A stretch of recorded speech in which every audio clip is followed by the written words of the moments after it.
नहले पे दहला में आपका एक बार फिर से स्वागत है। भारत और बांग्लादेश के बीच सुंदरबन नाम का साझा इलाका है। करीब 10,000 वर्ग किलोमीटर में यह फैला हुआ सुंदरबन, जिसका 60% जंगल भारत में है और जो 40% का जंगल है वो बांग्लादेश में पड़ता है। पाकिस्तान अब सुंदरबन को भारत के खिलाफ अपनी गंदी साजिश का अड्डा बना रहा है और हम आपको समझाना चाहते हैं कि ये किस तरीके से हो रहा है। इसको जरा समझिए। आपके लिए बड़ी खबर जानना बहुत जरूरी है। खुफिया सूत्रों का कहना है कि सुंदरबन के टापुओं पर पाकिस्तानी खुफिया एजेंसीज जो है यानी आईएसआई आतंकियों का ट्रेनिंग कैंप वहां पर चला रही है। यहां पर यह भी जानकारी है कि 85 आतंकी यहां पर तैयार किए गए हैं जिनको कि भारत पर हमले के लिए इस्तेमाल किया जा सकता है। आईएसआई की ये जो साजिश है, शेख साहब बाजार में ये साजिश रची गई है, ये पता चल रहा है। और इसके लिए आईएसआई ने बांग्लादेश डिवीजन के प्रमुख जो आईएसआई के हैं उन्होंने खुद मीटिंग की है और सूत्र बता रहे हैं कि आईएसआई इन दिनों बांग्लादेशियों को भारत के खिलाफ भड़काने में अपनी पूरी ताकत झोंक रहा है।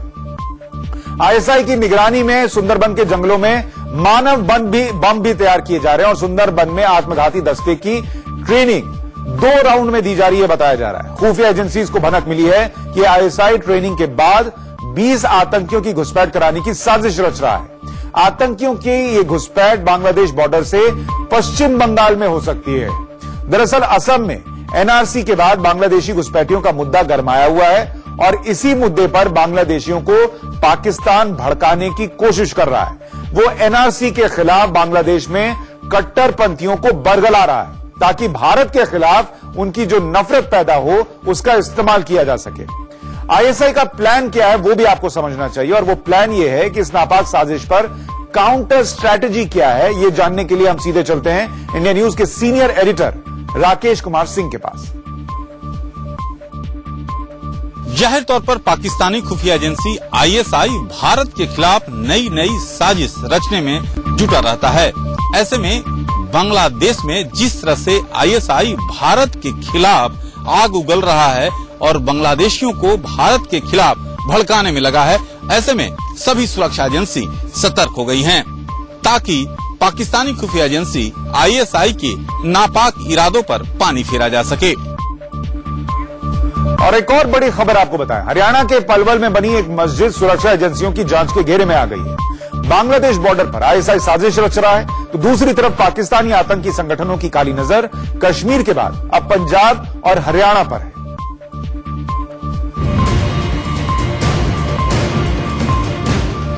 पलवल के ऊटावड़ गांव की जमीन पर खड़ी ये मस्जिद लश्कर की साजिश का हिस्सा है। एनआईए की जांच में खुलासा हुआ है कि खुलाफा ए रशीदीन नाम की इस मस्जिद के निर्माण के लिए लश्कर ने फंड जारी किया था। इस बात का तब पता चला जब टेरर फंडिंग मामले की जांच में जुटी एनआईए ने इस मस्जिद के इमाम मोहम्मद सलमान समेत 3 लोगों को गिरफ्तार किया। पूछताछ और जांच में पता चला कि सलमान को दुबई निवासी कामरान नाम के एक पाकिस्तानी नागरिक से 70 लाख का चेक मिला था। कामरान लश्कर के लिए काम करता है और भारत में आतंकी गतिविधियों के लिए पैसा उपलब्ध कराता है।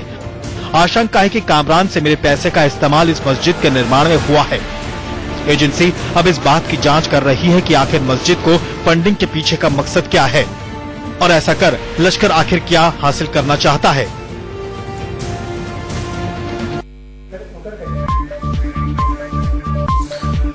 अब अहम बात यह है कि क्या आतंकी जो है या आतंकी साजिश जो है वो अब एनसीआर के करीब जो पलवल पड़ता है वहां तक पहुंच रही है। पलवल में मस्जिद के लिए हाफिज सईद की तरफ से फंडिंग पर कई सवाल खड़े हो रहे हैं और इस पर बात करने के लिए हमारे साथ केंद्रीय गृह राज्य मंत्री हंसराज अहीर खुद जुड़ रहे हैं। हंसराज जी, आपका बहुत बहुत स्वागत है नहले पे दहला में।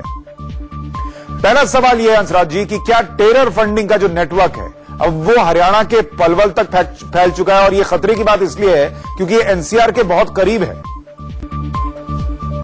तो किसी भी जो आतंकी संगठन से अगर फंडिंग आता है तो इसको हम देश के खिलाफ में इसका यूज होगा। एक टेरर फंड मिला है, उनकी जो कार्रवाई चल रही है वो एकदम उचित है। ये फंड जो आ रहा है ये फंड से जहां पर आप इनकी कार्रवाई चल रही है ऐसा और कितनी जगह पर ये फंडिंग दे रहे हैं ये भी हमें चिंता का विषय बना हुआ है। एक जगह पकड़ा गया है पलवल और कई जगह दिया होगा, जांच चल रही है। ठीक है हंसराज जी, एक बात और बताइए कि भारत में मस्जिदों और मदरसों के लिए लश्कर फंडिंग कर रहा है, क्या ये कश्मीर के बाहर जिहाद का जहर फैलाने की कोशिश है, एक चाल है?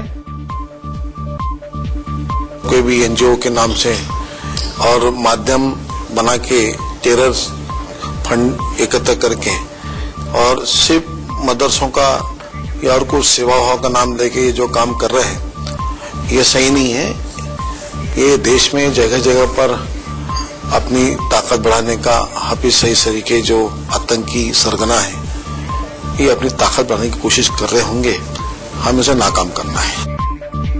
ये अच्छी बात आप कह रहे हैं कि हमें इसे नाकाम करना है, और हमें उम्मीद है कि सरकार इस चुनौती को देखते हुए इस पर तेजी से काम कर रही है, और इसीलिए शायद इस फंडिंग का पता चल पाया। बहुत शुक्रिया हंसराज अहीर साहब, हमसे बात करने के लिए आपका। एक तरफ पाकिस्तान है तो दूसरी तरफ चीन है, जो भारत के साथ तनाव भड़काने का कोई मौका नहीं चूकता। लाइन ऑफ एक्चुअल कंट्रोल पर सीमा लांघना चीन की फितरत बनती जा रही है, और चीन के सैनिकों की आदत में यह शामिल हो गई है।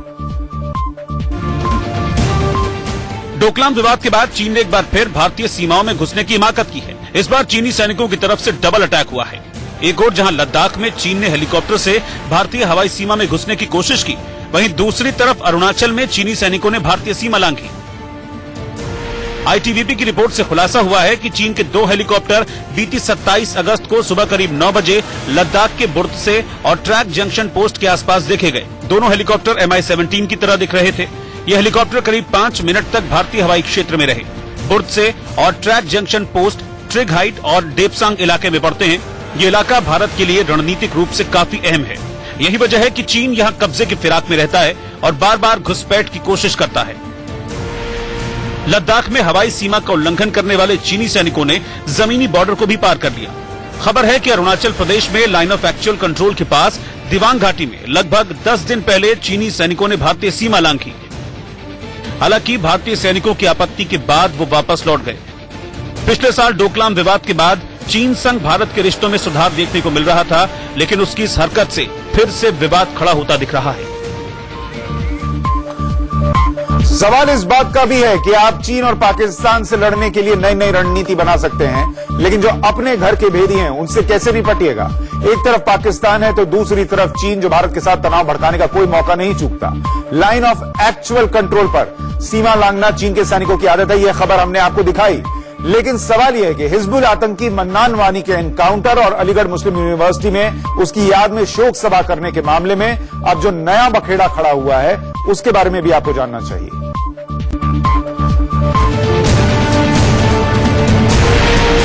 एएमयू के 1200 छात्रों ने विश्वविद्यालय प्रशासन के खिलाफ बगावती रुख अख्तियार कर लिया है। कुछ छात्रों का आरोप है कि मन्नान के मारे जाने के बाद कैंपस में शोक सभा के आरोप पर प्रशासन ने कुछ छात्रों पर गलत कार्रवाई की है। छात्रों का कहना है निलंबित छात्रों पर लगे देशद्रोह के मुकदमे वापस नहीं हुए तो यूनिवर्सिटी के 1200 कश्मीरी छात्र अपनी डिग्रियां सरेंडर कर देंगे। अब इसे लेकर यूनिवर्सिटी दो फाड़ हो गई है।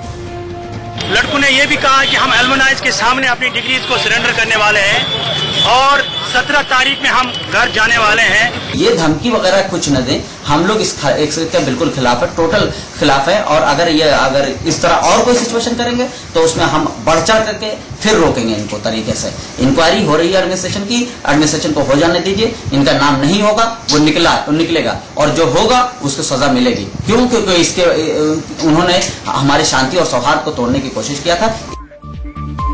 जम्मू कश्मीर की पूर्व मुख्यमंत्री और पीडीपी अध्यक्षा महबूबा मुफ्ती ने हाल ही में आतंकी मन्नान वानी को कश्मीर में जारी निर्मम हिंसा का पीड़ित यानी विक्टिम बताया था। अब महबूबा ने एएमयू के उन छात्रों के सस्पेंशन को वापस लेने की मांग की है जिन पर देशद्रोह के मुकदमे दर्ज किए गए हैं। महबूबा ने ट्विटर पर लिखा कि छात्रों पर इतना दबाव बनाना उल्टा पड़ सकता है। केंद्र को मामले में हस्तक्षेप करके मुकदमे वापस करवाने चाहिए और अलीगढ़ मुस्लिम यूनिवर्सिटी प्रशासन को चाहिए कि वो छात्रों के सस्पेंशन को वापस ले। मामले से जुड़ी राज्य सरकार को भी स्थिति के बारे में संवेदनशील होना चाहिए और अलगाव को रोकना चाहिए। महबूबा ने आगे लिखा कि अगर छात्रों को अपने पूर्व साथी छात्र जो कि कश्मीर में निर्मम हत्या का शिकार था, विक्टिम था, उसे याद करने के लिए सजा मिलती है तो ये एक अजीब नाटक की तरह होगा। मीटू कैंपेन के तहत यौन उत्पीड़न के आरोपों का सामना कर रहे केंद्रीय मंत्री एमजे अकबर ने अपनी सफाई देने के बाद अब कानूनी रास्ता अपनाया है। #मीटू खुलासे के तहत कई महिला पत्रकारों के यौन शोषण का आरोप झेल रहे केंद्रीय मंत्री एमजे अकबर ने पत्रकार प्रिया रमानी के खिलाफ आपराधिक मानहानि का मुकदमा दर्ज कराया है। एमजे अकबर ने दिल्ली के पटियाला हाउस कोर्ट में भारतीय दंड संहिता की धारा 499 और 500 के तहत आपराधिक मानहानि का केस दर्ज कराया है। आईपीसी की इन धाराओं के तहत दोषी पाए जाने पर 2 साल की सजा का प्रावधान है। केंद्रीय मंत्री ने law firm Karanjawala and company के जरिए पत्रकार प्रिया रमानी पर केस दर्ज कराया है। दिलचस्प ये भी है कि खुद वकील करंजावाला के खिलाफ एक महिला वकील ने भी यौन शोषण के आरोप लगाए हुए हैं। इससे पहले रविवार को केंद्रीय मंत्री एमजे अकबर ने विदेश दौरे से लौटने के बाद अपने खिलाफ लगे यौन शोषण के आरोपों को निराधार और गलत बताया था। एमजे अकबर पर लगे यौन शोषण के आरोपों का मामला भले ही कोर्ट में पहुंच गया हो, लेकिन इस पर सियासी बवाल भी बढ़ता जा रहा है। केंद्रीय मंत्री एमजे अकबर पर मीटू कैंपेन के तहत लगे यौन शोषण के आरोपों पर सियासत गरमाई हुई है। अकबर के इस्तीफे की मांग को लेकर युवा कांग्रेस के कार्यकर्ताओं ने उनके घर के सामने जोरदार प्रदर्शन किया। कई प्रदर्शनकारियों को पुलिस ने हिरासत में ले लिया। वहीं अकबर के मामले पर जुबानी जंग भी जारी है। बीजेपी की एक परंपरा है कि बेटी बचाओ बेटी पढ़ाओ का नारा तो हम देंगे, हम बेटी को सुरक्षा देने का नारा तो देंगे, लेकिन जब बीजेपी पर और बीजेपी के मंत्रियों पर आएगा तब तो हम रेपिस्ट बचाओ का नारा नहीं देंगे, हम बचाएंगे। जब महिलाओं ने कहा था तो हमने कहा इसको जवाब देना चाहिए। अब उसने जवाब दे दिया और अब कोर्ट में भी चले गया, तो कोर्ट में फैसला होगी तब पता लगेगा। उसी कोर्ट की फैसला को ही हम सब लोगों को मानना पड़ेगा, क्योंकि हम किसी को व्यक्तिगत तो जानकारी नहीं है। बीजेपी अब अकबर का मामला कोर्ट में बताकर पल्ला झाड़ने में लगी। वहीं विपक्ष अब भी अकबर के इस्तीफे की जिद पर अड़ा है। मुंबई के सांता क्रूज में एसएनडीटी यूनिवर्सिटी की छात्राओं ने हॉस्टल वार्डन के खिलाफ मुकदमा दर्ज कराया है। लड़कियों का आरोप है कि वार्डन हमेशा लड़कियों के कपड़े पहनने और बाकी बातों को लेकर बेवजह टिप्पणियां करते। रविवार को मेस में एक लड़की के कपड़ों को लेकर वार्डन ने एतराज जताया, जिसके बाद लड़कियों का गुस्सा 7वें आसमान पर पहुंच गया। मामला पुलिस तक पहुंचा और फिर सांता क्रूज थाने में सेक्शन 354 के तहत मामला दर्ज कर दिया गया। लड़कियों की मांग है कि यूनिवर्सिटी प्रशासन आरोपी वार्डन को बर्खास्त करे। मुंबई के कॉलेज से अब आपको गाजियाबाद के कॉलेज की खबर तक लिए चलते हैं, जहां मीटू का पहला मामला सामने आ गया है। पुलिस ने मामला भी दर्ज कर लिया है। मोदी नगर के एमएम कॉलेज की छात्राओं ने चीफ प्रॉक्टर पर छेड़छाड़ का आरोप लगाया था। छात्राओं का आरोप था कि चीफ प्रॉक्टर शराब पीकर कॉलेज आता है और गाली गलौज भी करता है। इन आरोपों के बाद कॉलेज के चीफ प्रॉक्टर पर छेड़छाड़ का मुकदमा दर्ज किया गया है। पुलिस मामले की जांच कर रही है। 2019 का आम चुनाव जैसे जैसे नजदीक आ रहा है, मंदिर मुद्दे पर सियासी बयानबाजी तेज होती जा रही है। कांग्रेस नेता शशि थरूर ने राम मंदिर पर जो थ्योरी दी है, उससे तो कांग्रेस की ही बोलती बंद है। चेन्नई में द हिंदू लिटरेचर फेस्टिवल में मंदिर मुद्दे पर दिए शशि थरूर के एक बयान पर घमासान छिड़ गया है। थरूर ने कहा है, अच्छे हिंदू ये नहीं चाहते कि बाबरी मस्जिद वाली विवादास्पद जमीन पर राम मंदिर बनाया जाए। कोई भी अच्छा हिंदू ये नहीं चाहता है कि किसी दूसरे के धार्मिक स्थल को गिराने के बाद वहां मंदिर निर्माण हो। थरूर के इस बयान पर बीजेपी भड़क गई है। वहीं कांग्रेस बचाव की मुद्रा में है। अब जिसके ऊपर चार्जशीट है कि उसने बीबी को हत्या की तरफ धक्का दिया, चार्जशीट होने के बाद अब सिर्फ ट्रायल बाकी है और सजा तो निश्चित मिलेगी, तो ऐसे व्यक्तियों के बयान को हम कैसे जवाब दे सकते हैं? तो नीच आदमी है। सामान्यतः जो सनातन धर्म की और हिंदू धर्म की परंपरा है, उदारता, सहिष्णुता, सबको साथ लेकर के चलने की, उस बात को लेकर के ये बातें कही है। लेकिन मंदिर के विषय में, राम मंदिर के विषय में बिल्कुल साफ है, कांग्रेस चाहती है मंदिर बने। बयान पर घमासान बढ़ते देख थरूर ने सफाई दी है। उन्होंने ट्वीट कर कहा, मेरा बयान गलत तरीके से पेश किया गया। मैंने सिर्फ ये कहा था कि बहुत से हिंदू इसलिए वहां मंदिर चाहते हैं क्योंकि वहां श्री राम की जन्मभूमि है, लेकिन एक अच्छा हिंदू नहीं चाहेगा कि ऐसी जगह मंदिर बने जहां किसी और का धार्मिक स्थल गिराया गया हो। ये मेरा व्यक्तिगत बयान था। मैं अपनी पार्टी का प्रवक्ता नहीं हूं, इसीलिए मेरे बयान को पार्टी से न जोड़ें। थरूर ने अपने बयान पर सफाई भले ही दे दी हो, लेकिन बीजेपी इस मामले को इतनी आसानी से भुला देगी ऐसा लग नहीं रहा। मंदिर को लेकर कुछ सवालों का सामना तो बीजेपी को भी करना पड़ रहा है। अयोध्या में राम मंदिर निर्माण को लेकर मोदी सरकार पर सहयोगी दल शिवसेना ने दबाव बनाना शुरू कर दिया है। शिवसेना ने कहा है कि सरकार कोर्ट का हवाला न दे, सीधे सीधे अध्यादेश लाकर राम मंदिर का रास्ता साफ करे और बताए कि कब तक मंदिर बन जाएगा। तो शिवसेना ने ये मांग की है कि जैसे आपने ट्रिपल तलाक के बारे में कानून बनाया हमारे मुस्लिम बहनों को न्याय देने के लिए, हमने SC/ST एक्ट के बारे में अमेंडमेंट किया, कानून बनाया, तो वैसा ही एक अध्यादेश, एक ऑर्डिनेंस, एक कानून आप राम मंदिर के लिए बनाइए। तो आप ज्यादा यहाँ वहां की बातें न करें और ऑर्डिनेंस निकालिए। हालांकि विवाद सिर्फ राम मंदिर को लेकर नहीं है, सबरीमाला मंदिर पर भी सुप्रीम कोर्ट के फैसले के बाद केरल सरकार के रवैये पर लोग भड़के हुए हैं। तिरुवनंतपुरम में NDA की अगुवाई में हजारों लोगों ने प्रदर्शन किया है। हजारों लोगों की ये भीड़ सड़क पर केरल सरकार के खिलाफ है। दरअसल सबरीमाला पर सुप्रीम कोर्ट के फैसले के बाद लोग इस बात से नाराज हैं कि केरल की लेफ्ट सरकार ने इसे लेकर रिव्यू पिटीशन तक दाखिल नहीं की और न ही वो ऑर्डिनेंस जैसे अधिकार का इस्तेमाल करने को तैयार दिख रही है। प्रदर्शनकारियों में ज्यादातर महिलाएं सामने आ रही हैं। इनका कहना है कि सदियों पुरानी परंपरा को किसी भी हाल में खत्म न किया जाए। It's a message to save Sabrimala against the government rules.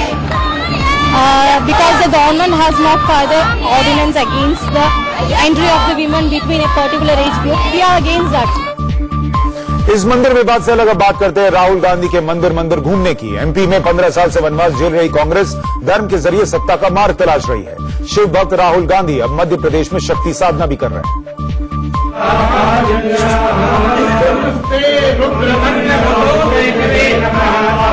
विश्व प्रसिद्ध पीताम्बरा पीठ में मां बगलामुखी के सामने हाथ जोड़े राहुल गांधी मध्य प्रदेश में सत्ता वापसी का आशीर्वाद मांग रहे हैं। मान्यता है कि पीताम्बरा पीठ में सच्चे दिल से मांगी गई मन्नत खाली नहीं जाती। यहाँ राज सत्ता प्राप्ति के लिए अनुष्ठान होते रहे। यही वजह है कि सियासत की दिग्गज शख्सियतें यहाँ पद और प्रतिष्ठा की मनोकामना लेकर आती रही है। यहाँ कोई राजनीतिक बात नहीं है, न ही ये मंदिर राजनीतिक है। लोगों का ऐसा प्रचार है, माई को जो अपनी बात सच्चे मन से कहता है उसकी माई पूरी करती है। गांधी परिवार का इस मंदिर से पुराना और गहरा नाता है। राहुल से पहले उनकी दादी इंदिरा गांधी और पिता राजीव गांधी यहाँ आकर दर्शन कर चुके हैं, जबकि 1964 में उनके नाना पंडित नेहरू की गंभीर बीमारी में उनके लिए पूजा अर्चना हो चुकी है। इस शक्तिपीठ का सूबे की 28 सीटों पर खासा प्रभाव है। माना जा रहा है कि राहुल के इस दौरे में इस बात का भी ध्यान रखा गया है।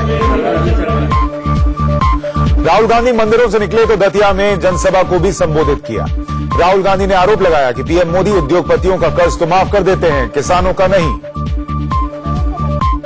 मैंने उनसे कहा, मोदी जी, किसानों का कर्जा माफ कीजिए। ये रहा उनका जवाब।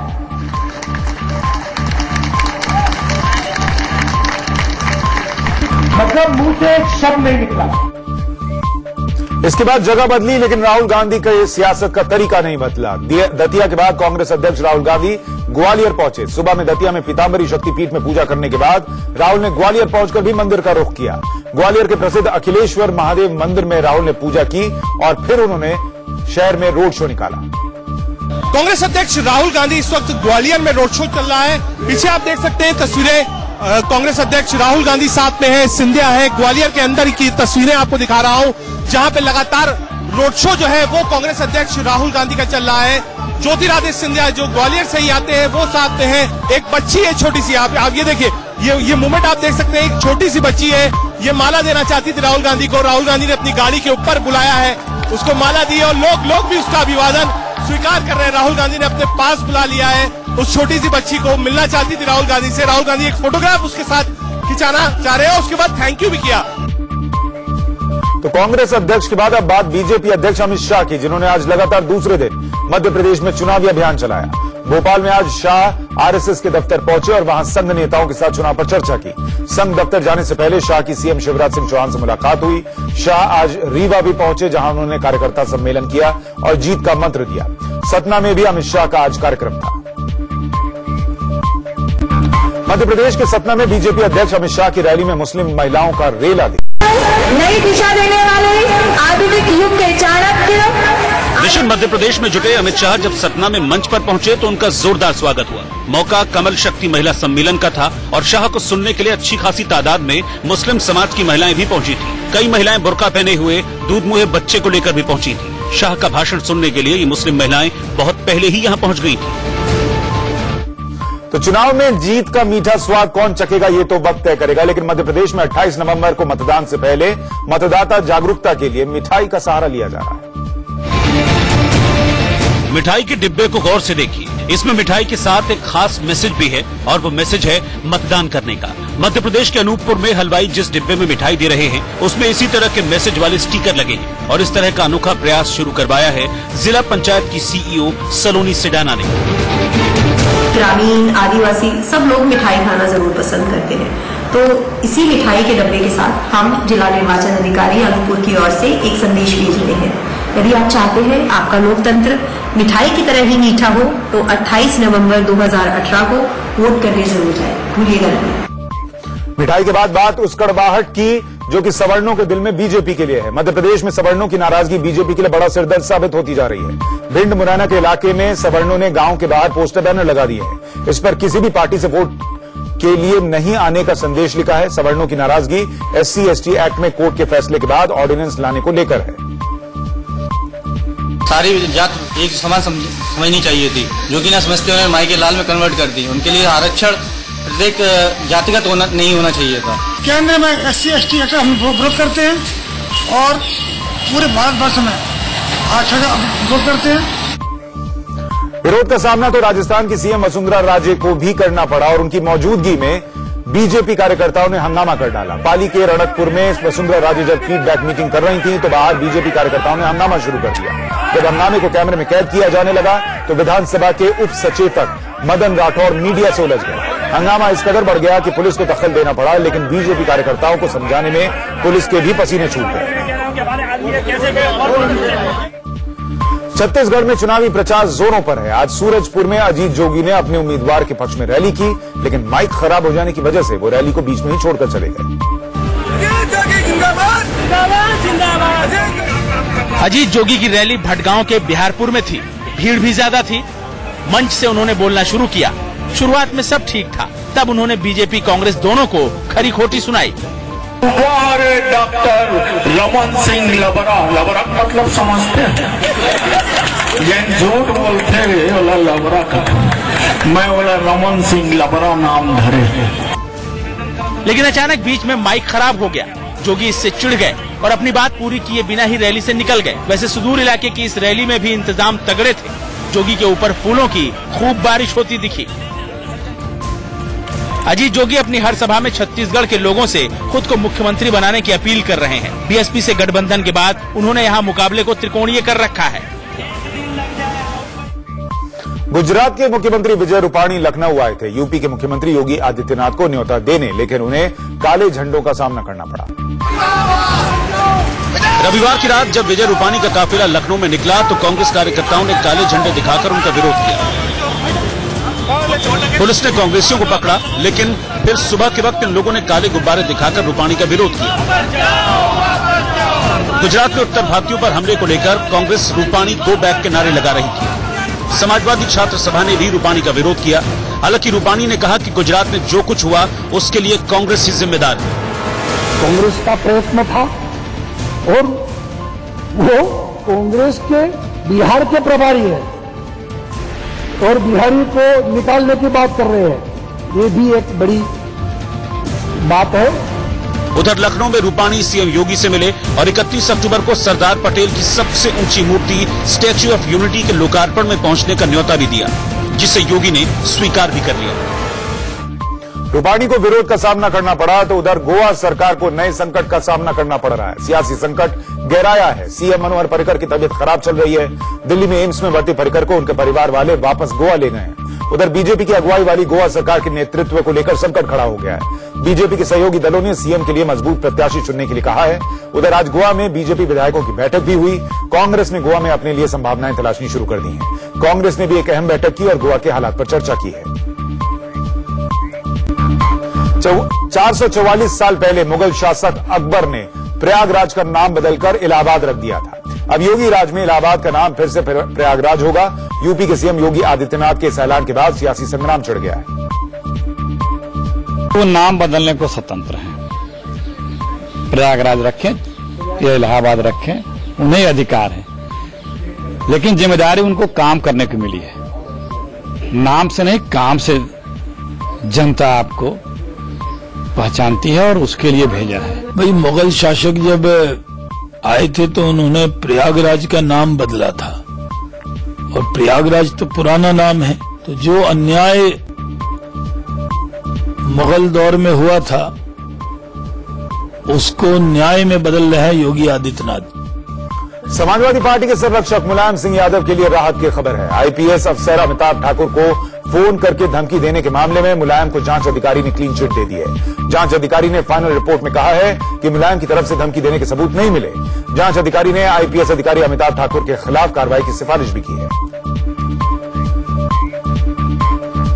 झारखंड पार्टी के नेता और पूर्व मंत्री एनोस एक्का पर प्रवर्तन निदेशालय ने बड़ी कार्रवाई की है। ईडी ने पश्चिम बंगाल के जलपाईगुड़ी में एक्का की 100 करोड़ की कीमत की 64 संपत्तियां जब्त की हैं। इनमें एक आलीशान रिजॉर्ट, चाय बागान और 78.37 एकड़ जमीन शामिल है। एनोस पर आय से अधिक संपत्ति का आरोप है। इससे पहले ईडी ने एनोस की रांची में 7 करोड़ की संपत्ति जब्त की थी। रांची जेल में बंद एनोस एक्का कोले बिरा के विधायक थे। हत्या के एक मामले में सजायाफ्ता होने के बाद उनकी सदस्यता खत्म हो गई थी। वो मधुकोड़ा सरकार में मंत्री भी रहे थे। इसी दौरान उन पर आय से अधिक संपत्ति के आरोप लगे। पटना में जालंधर के एक छात्र से ठगी और उसके अपहरण का मामला सामने आया है। कुछ लोगों ने जालंधर के रमनदीप को नौकरी दिलाने का झांसा देकर पटना बुलाया और फिर उसे अगवा कर एक कमरे में कैद रखा। रमनदीप के पिता से बदमाशों ने 26 लाख फिरौती भी वसूल ली और उसकी हत्या करने की साजिश रची। किसी तरह से रमनदीप अपहरणकर्ताओं के कब्जे से आजाद होकर पुलिस के पास पहुंचा। पुलिस अब बदमाशों की तलाश कर रही है। पुलिस ने इसमें एफआईआर दर्ज की है, बहुत सीरियसली लिया है। निश्चित रूप से एक इंटरस्टेट गैंग प्रतीत होता है जिसका उद्भेदन हम जल्दी करेंगे और अपराधियों को पकड़ेंगे। गुड़गांव में एडिशनल सेशन जज कृष्णकांत शर्मा की पत्नी और बेटे को गोली मारने वाले जज के गनर महिपाल का मकसद अब तक पता नहीं चल पाया है। वो बार बार बयान बदलकर पुलिस को गुमराह कर रहा है। घटना के बाद से जांच में लगी पुलिस अब उसके गुरु और गुरु मां की भी तलाश कर रही है, जिनसे महिपाल बहुत प्रभावित था। जज की पत्नी की हत्या और बेटे को गोली मारने वाले इस कांड के पीछे कथित तौर पर छुट्टी और धन परिवर्तन की बात सामने आ रही है। शनिवार को हुए इस गोलीकांड में जज की पत्नी की मौत हो गई, जबकि उनका बेटा ब्रेन डेड है। यूपी के मुरादाबाद में मामूली सी बात पर सड़क पर मारपीट हो गई। दो पक्षों में मारपीट की यह घटना मुरादाबाद के सिविल लाइन इलाके की। किसी बात पर दो गुटों में पहले बहस शुरू हुई, फिर हाथापाई हो गई। दोनों तरफ से जमकर लात घूंसे चले।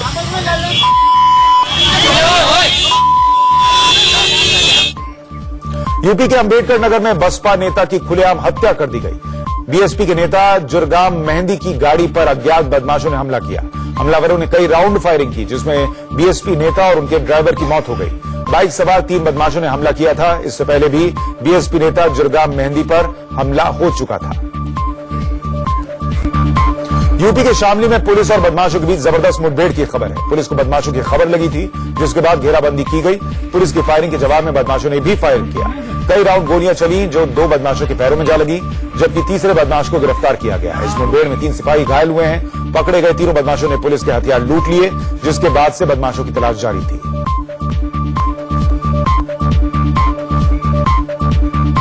उधर कानपुर पुलिस ने 25,000 के इनामी बदमाश को एनकाउंटर के बाद गिरफ्तार कर लिया है। मोहसिन नाम के इनामी बदमाश पर 2 दिन पहले कानपुर में एक व्यापारी के यहां लूटपाट करने का केस दर्ज हुआ था। लूट के बाद भागने के दौरान व्यापारी ने एक लुटेरे की बाइक में टक्कर मारी, जिसके बाद मौके पर पुलिस ने उसे पकड़ लिया।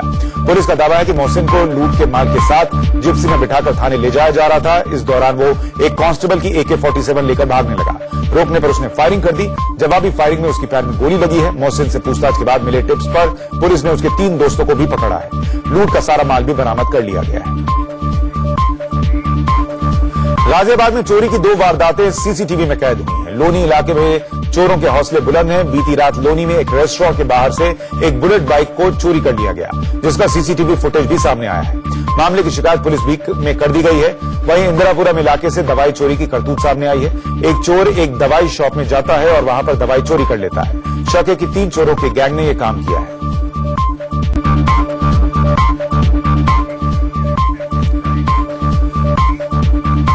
हरियाणा के हिसार के सतलोक आश्रम के कर्ता धर्ता रामपाल को कल सजा सुनाई जाएगी। हत्या के 2 मामले में 11 अक्टूबर को हिसार कोर्ट ने रामपाल को दोषी करार दिया था। कल एक मामले में रामपाल को सजा सुनाई जाएगी। दूसरे मामले में कोर्ट बुधवार को सजा सुनाएगा। रामपाल के समर्थकों के हमलामे की आशंका को देखते हुए सजा के ऐलान से पहले हिसार जिले में धारा 144 लगा दी गई है।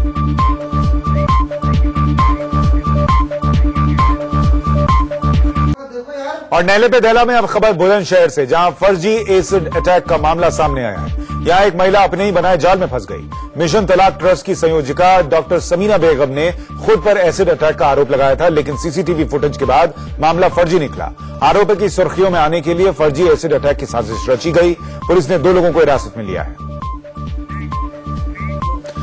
हरियाणा के फतेहाबाद में रामलीला के दौरान 2 गुटों में आगे बैठने को लेकर मारपीट से अफरा तफरी मच गई। दोनों तरफ से लात घूसे के साथ कुर्सियां चलने लगी। हालात ये हो गई कि रामलीला बीच में रोकनी पड़ी। मौके पर पुलिस के पहुंचने के बाद से उपद्रवी निकल गए। रामलीला कमेटीज की शिकायत है कि छोटी छोटी बातों को लेकर इस तरह के विवाद बढ़ रहे हैं, लिहाजा रामलीला स्थल पर सादी वर्दी में पुलिस वाले तैनात किए जाएंगे।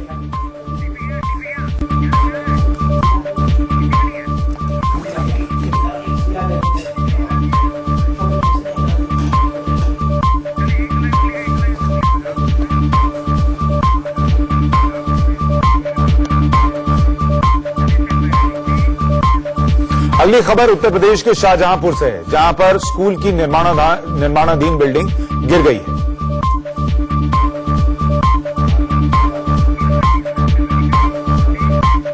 बिहार के मोतिहारी में हुए नाव हादसे में एक शख्स की जान चली गई। दरअसल गंडक नदी के बीचों बीच 2 नावों पर सवार लोगों के बीच किसी बात पर मारपीट शुरू हुई। इसी दौरान बेकाबू होकर एक नाव पलट गई। 2 लोगों ने तैरकर जान बचा ली, लेकिन तीसरा डूब गया। बाद में एनडीआरएफ की टीम ने शव को नदी से बाहर निकाला। उत्तराखंड के उत्तरकाशी में भयानक रोड हादसा हुआ। दिल्ली से आ रही मैक्स गाड़ी भड़कोट के पास दुर्घटनाग्रस्त हो गई। एक्सीडेंट की खबर मिलते ही स्थानीय लोग मौके पर पहुंच गए और राहत का काम शुरू किया। गाड़ी पर सवार 4 लोगों की मौत की खबर है, जबकि 4 घायलों को अस्पताल ले जाया गया। पुलिस एक्सीडेंट की वजह का पता लगा रही है। आगरा लखनऊ एक्सप्रेस वे पर तेज रफ्तार से आ रही इनोवा कार का दर्दनाक हादसा हुआ है। हादसे में 4 लोगों की मौत हो गई है, जबकि 5 लोग गंभीर तौर पर घायल हैं। सभी सवार इटावा के बताए जा रहे हैं, जो दिल्ली से वापस इटावा जा रहे थे। पुलिस ने आनन फानन में सभी घायलों को आगरा के एसएन मेडिकल कॉलेज में भर्ती कराकर मृतकों के शवों को पोस्टमार्टम के लिए भेज दिया है। मथुरा में एक दुकान में भीषण आग लगने की खबर है। देखते ही देखते पूरी दुकान जलकर खाक हो गई। आग की ये लपटें रंगेश्वर मार्केट की दुकान में लगी हैं। आग लगते ही हड़कंप मच गया। दुकान धू-धू करके जलने लगी। आनन फानन में दमकल विभाग को सूचना दी गई, लेकिन घंटों तक कोई भी फायर ब्रिगेड की गाड़ी नहीं पहुंची। दुकान में रखा लाखों का सामान जलकर खाक हो गया। फायर ब्रिगेड की देरी की वजह से लोगों का गुस्सा फूट पड़ा। सोनभद्र के ओबरा पावर प्लांट में भीषण आग लगी है। आग लगने के फौरन बाद एनडीआरएफ ने मौके पर मोर्चा ले लिया। आग से उठने वाले धुएं की वजह से रेस्क्यू में दिक्कतें आ रही थी। हालांकि काफी घंटों की मशक्कत के बाद आग पर काबू पाया जा सका। ओबरा परियोजना में पहले भी शॉर्ट सर्किट से आग लग चुकी है। उसमें भी सरकार को करोड़ों का चूना लगा था। पटना के एम्स हॉस्पिटल प्रशासन ने जेएनयू के पूर्व छात्र संघ अध्यक्ष कन्हैया कुमार के खिलाफ एफआईआर दर्ज कराई है।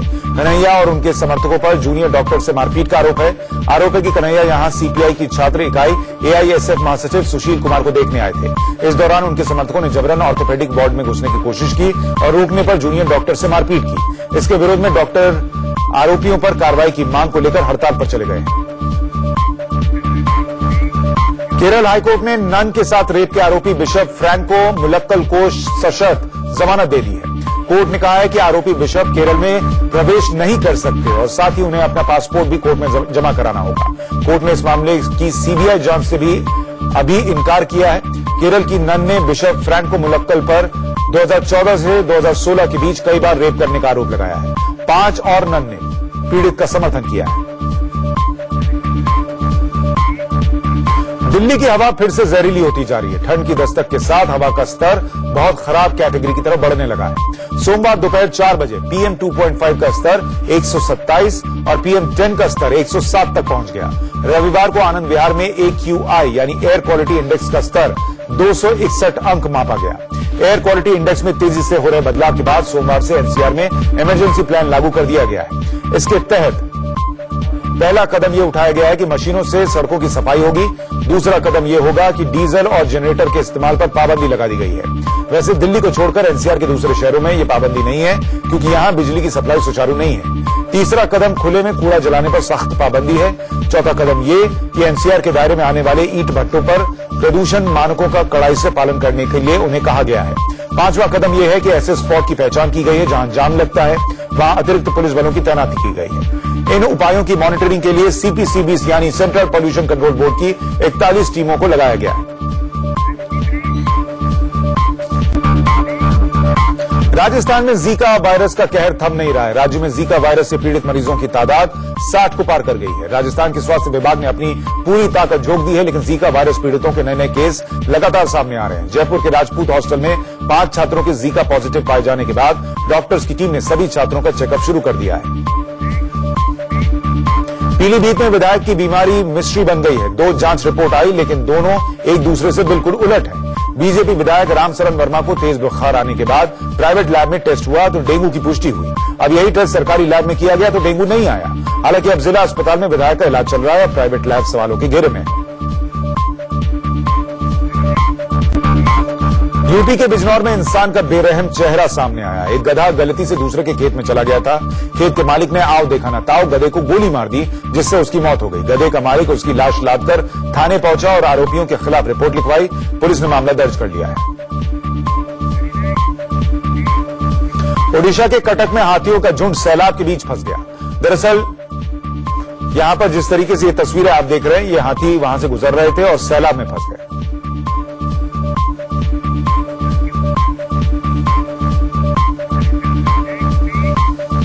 बॉलीवुड एक्ट्रेस कंगना रनौत अपनी अपकमिंग फिल्म मणिकर्णिका की कामयाबी के लिए मंदिर मंदिर घूम रही हैं। उज्जैन में महाकाल के दर्शन के बाद अब कंगना उदयपुर स्थित अपने कुलदेवी के मंदिर पहुंची। कंगना ने मां अंबिका देवी के मंदिर में विधिवत पूजा अर्चना की। कंगना की कुलदेवी का यह मंदिर उदयपुर के जगतपुर गांव में है।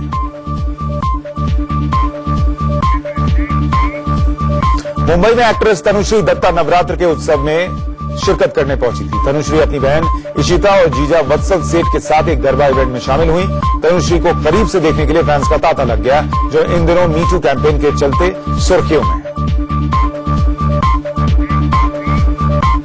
और अब आपको दुनिया के सबसे महंगे गरबे का दीदार करवाते हैं। गुजरात के पोरबंदर में हुए इस गरबे को गौर से देखिए। गरबे में शिरकत कर रही महिलाओं ने भारी भरकम गहने पहन रखे हैं। इन गहनों की पूरी कीमत 425 करोड़ रुपए बताई जा रही है। बताया जा रहा है कि पोरबंदर के रासड़ा में एक पुरानी परंपरा है, जहां मेहर समाज की महिलाएं इसी तरह से भरपूर गहने पहनकर गरबा खेलती हैं। नवरात्रि पर डांडिया के रंग बिहार में भी बिखर रहे हैं। मुजफ्फरपुर में मारवाड़ी समाज की तरफ से डांडिया रास का आयोजन किया गया, जिसमें भारी संख्या में लड़कियों ने हिस्सा लिया।